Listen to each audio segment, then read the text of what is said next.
welcome once again to the Z Files on WAAZ FM 104.7, WJSB AM 1050, and also on our Z Files YouTube channel for those of you who are watching the video version of this.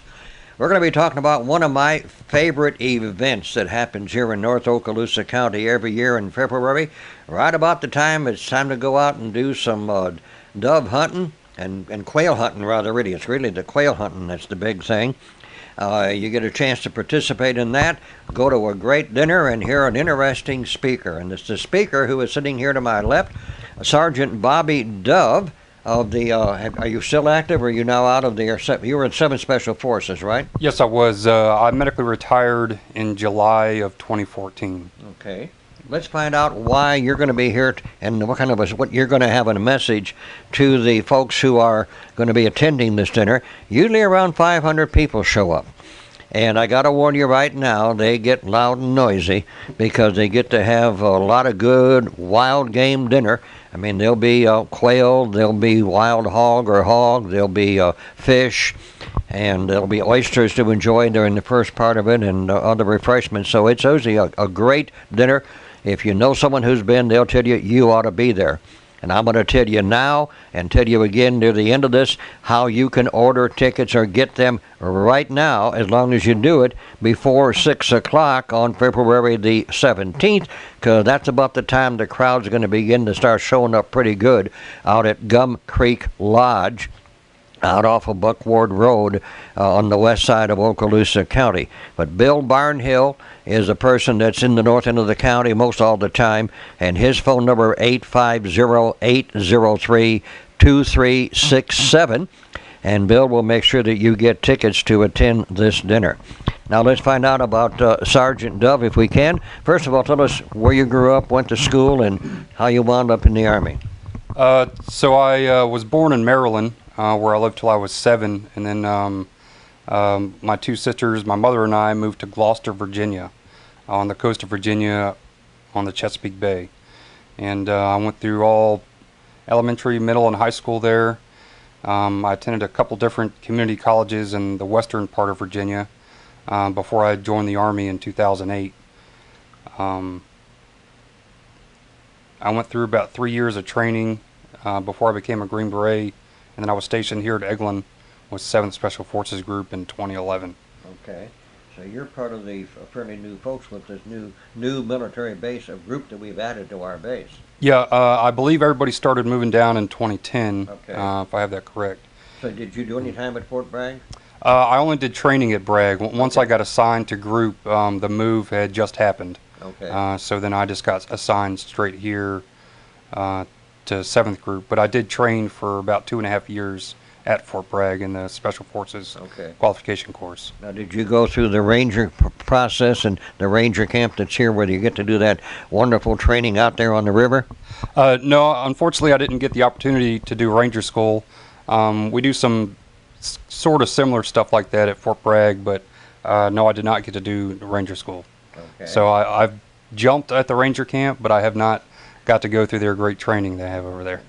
It's a good school. The school. Our base is very unique, and of course, people who know Eglin Air Force Base and the history of it is quite unique and special. This is where Doolittle Raiders did their training for the bombing of Tokyo, where the mother of all bombs was developed and dropped, for the first time, and it was noisy, and everything else that you can imagine, and of course, all the other great stuff that is at Eglin. But we do have. It was Army Air Corps, then it became Air Force, of course. I think 1945 the name was changed and the branch to become Air Force. And then, of course, we do have a Coast Guard station right at the pass in Destin. The Navy Marines both participate in training, both on the F-35 program, which is fairly new, and also the EOD school out to the west of Niceville, to east of Niceville, rather. And then, of course, we then added and brought the Army here.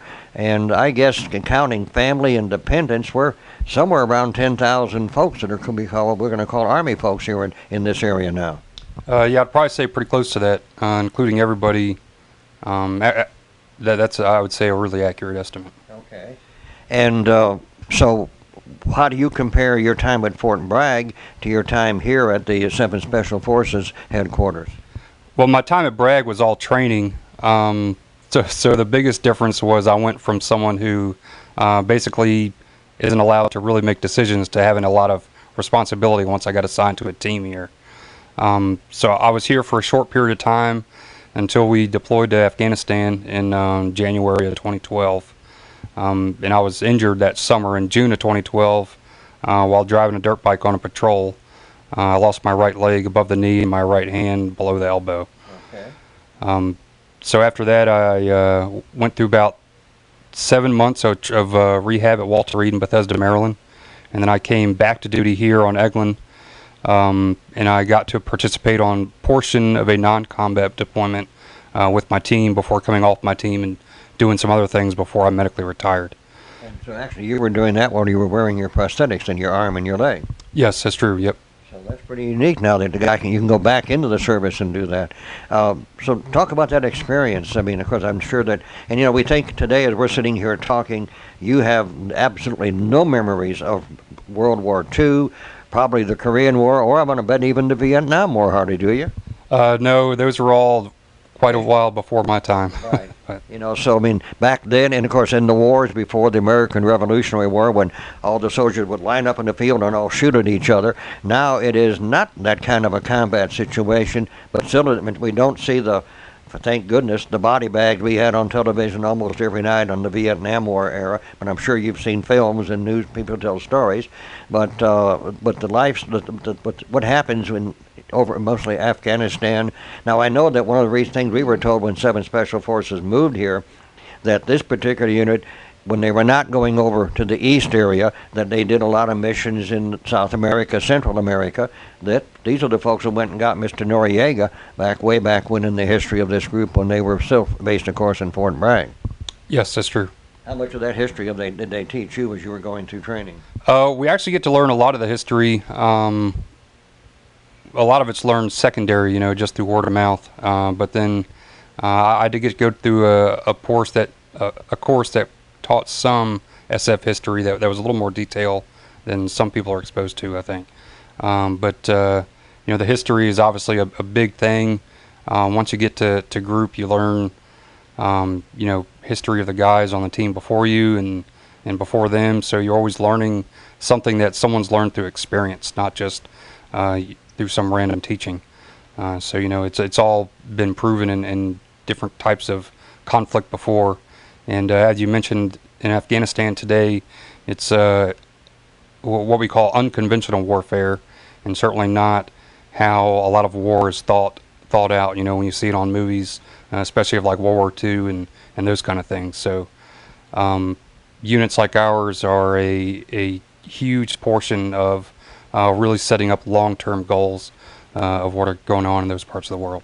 And, of course, the whole Special Forces concept, really, we can trace it back to Washington's time when some of his units, and there's a series that's been running on, I think, Fox about patriots and the Revolutionary War. And, they had spies back then, too, and had to have people go behind line. We used to have a fellow who retired out of Hurlbut Field named Heine Adderholt, whose handle was Air Command 1. He was the guy that started up that little CIA Air Force in Laos but such another way back when, and a lot of his guys from then wound up retiring back to this area and becoming part of our community. And of course we do find once people leave the service, if they ever got stationed in the Florida Panhandle, somehow they wound up, many of them coming back here to live here, one because you got access to the base and all its facilities, and then two because they just like this climate versus, say, some Air Force base in Maine or North Dakota. Yeah, that's definitely true. I would say the vast majority of people that I know that are getting out of the military from this area choose to stay in this area permanently. My wife and I are both from Virginia. All of our family is up in that area. We contemplated for a little bit about moving back there after I medically retired, but we're here to stay. This is such a great community here, and that's obviously why we're choosing to be involved with this Rotary event that's coming up here in Crestview. Now, you've got a program that you're working with to help with the Wounded Warriors program, which we see a lot more of that on television, and that's what we do have now. It's the guys and the girls that get, as you are, injured and fortunately did not lose their lives. We still do occasionally hear of lives lost in some of the action over there, but again, it's so you don't hear a lot about what's going on. It's not in the news every day of what battle was going on, except some of the stuff that they're doing over there. So, but you're well taken care of once anything does happen. Yes.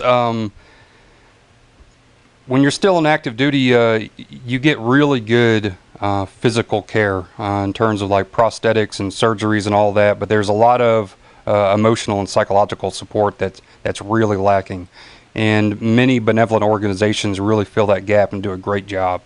Right before I got out of the Army, I had the opportunity to go on a hunt in South Carolina with an organization called Special Operations Wounded Warriors, which I loved. And it was a night and day difference from other benevolence to this one, mainly because the people that set it on were so genuine and so sincere. There was no question about their motivation to do that. And then about a month before I actually retired, I got asked to join the board, so I did, and I've been on the board for almost 3 years now, and I love every minute of it. We're expanding into this area. We're starting to do a lot of stuff with the guys over at Shoal River. Mm-hmm. A very good friend of mine, Josh Burnett, he was also a double amputee.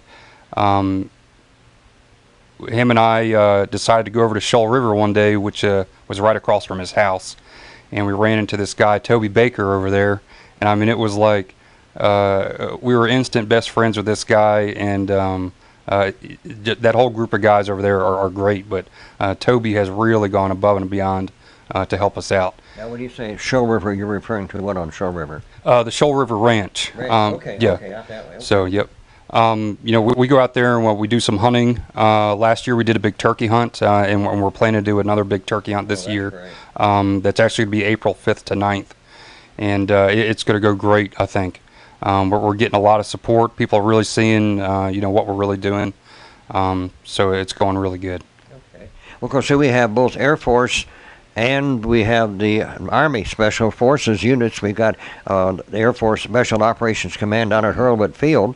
And of course, we also have some of the guys that are in the reserve unit at Duke Field that we have, which was also famous for a movie that you may never have seen, 12 O'Clock High.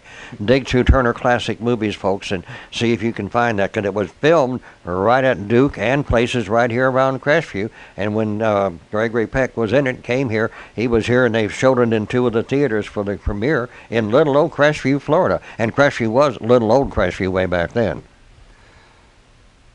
So tell us more about this group you've got. I guess we want to get across. That's the message you're going to have for the people at the dinner at the Wild Game Supper, how the public can become involved and how businesses can help with what you're doing with the Special Operations Wounded Warriors.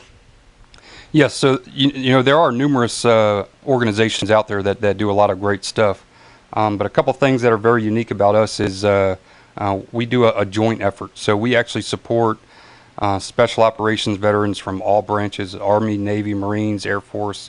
So just how when we're acting in Afghanistan, where we have like an Army team and we have Air Force JTACs or something like that, we come back and we do these morale events, and it's the same sort of thing. And we're in such a small community that a lot of us run into people that we were in combat with, and you know, that just makes the experience that much better. But after I got out of the military, I really lost my purpose, I would say, and I started speaking and getting involved with veteran advocacy and a lot of other things, and that's what's really restored my purpose and my drive to continue to accomplish and succeed. So I've been speaking about that sort of thing, not only for myself, but I really like talking to communities and community support and how everything really webs together. And this community, this whole Northwest Florida region is just something completely different. So I will be talking some about that in our organization and you know, probably some real key people that we have in this area. Well, that's great. We want to hear about that. And folks, again, it's the Crestview Rotary Club annual Wild Game Dinner. I don't know how many years it's been going on, quite a lot. And of course, part of the proceeds do go to benefit the programs at Northwest Florida State College where they have the Raiders, and of course that nickname for that team was grabbed up by the student body when they voted, named after the Doolittle Raiders. And when you go to a basketball game and you go in the main entrance to it, I usually come in on the other side with the media, but when you go in the main entrance, you want to go look at that wonderful display of the Doolittle history. And there's even memorabilia. There's items that were owned by members of the Raiders. I think they've several years ago quit having their annual reunion that they would have, and many times it was down here. So that's just a part of the military history, and of course Okaloosa is loaded with it. Again, for tickets to get to the Wild Game Dinner, I encourage you to call my friend Bill Barnhill at 850-803-2367 and just say, hey, Cal said you've got tickets, and if they haven't sold out, you're going to want to get one and be there for the dinner. The food is great, and Sergeant Bobby Dove is going to be the guy talking to him. Now, are you going to go out on the dove hunt, on the quail hunt on that weekend? I would love to. So hopefully I'll be there also. Okay, we'll have to speak up out there, Bill. Make sure we get him on that tail. So tell us how you're able to function now with in today's technology. If we can have all the technology we have, I know in looking at what you've got in replacing your leg down there, and I guess you choose not you don't wear the arm part all the time, or I actually have a whole bunch of different arm prosthetics and different hands or attachments that go for specific uses and then some general uses. I just typically don't use them. Before I could wear prosthetics, I got kind of used to, doing things one-handed, and I personally like to stay as less reliant on my prosthetics as possible. So, I continue to try to use the arm as little as I can and stuff like that. These last 12 years has really driven the technology in prosthetics way up. Especially in the legs. This one I'm wearing now has a microprocessing computer in the knee, and it works great. The only thing that is really the big struggle in prosthetics nowadays is the fit and actually the wearing of it, not the mechanical components themselves. So that's still making some large advancements, especially in the last year or two. But hopefully that continues to go up also, and we have a much better replacement for what we used to have. I got you. And I'm going to just have to guess that you're maintaining a certain body weight size maybe as a factor in the comfort of that fit. Yes, everything's fit directly to you. It's form fitted to you. So even if you fluctuate in weight just a few pounds, that can really make or break your fit, especially with the legs. You can start getting some sore spots and some other things, of course, but, so that's definitely something that you have to keep an eye on all the time. Now, for a hobby, or is it for maybe a semi-career, you're now a fishing guide down here in the Destin area, and Niceville area? Yes, so I grew up on the Chesapeake Bay of both Virginia and Maryland, fishing every chance I got. And I was also a big hunter, too, which I still am.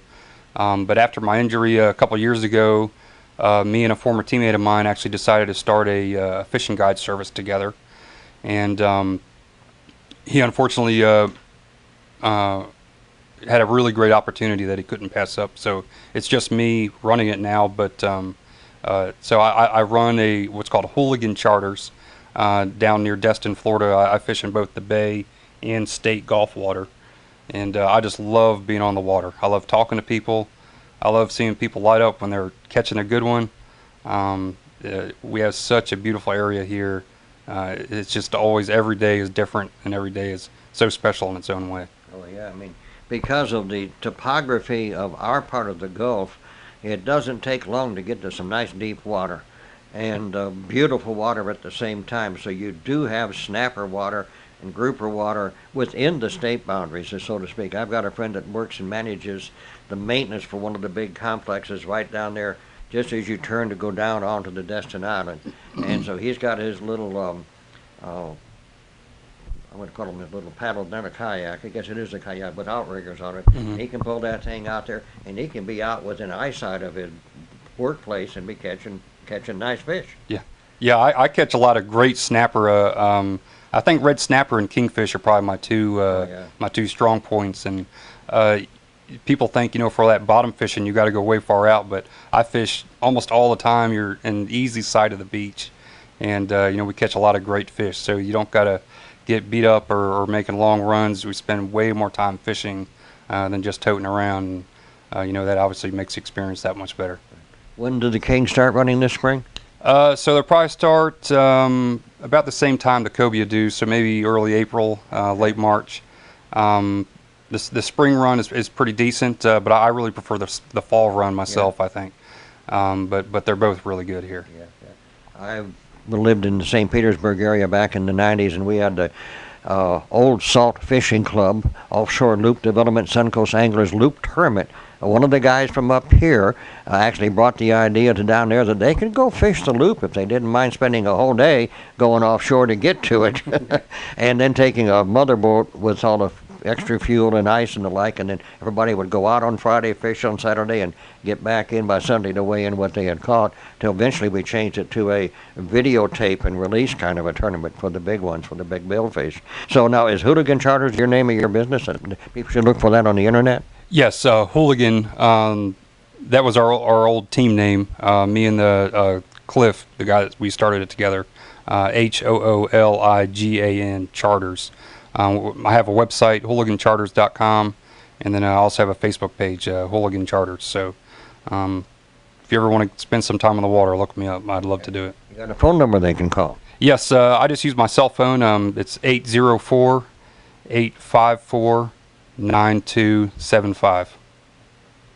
Okay, 804-854-9275. I'll put that up on the screen for those who are seeing this, and I'll put the website and the Facebook thing up so who see the video version of this. And if you're hearing it on the radio on Saturday morning, do know that if you get the Z-Files newsletter, which I send out every Friday to about 8,700 now, give or take, subscribers, and if you don't get it, send an email to me, z-files@cox.net, and I will make sure that you get added to our newsletter release, because you'll always see pictures and information not only about this week's Z-Files guests, but also about other things going on in the community that we think you'd like to know about. It's kind of like many other electronic newspapers, and it's stuff that people send to us here at the radio station that I pass on to you.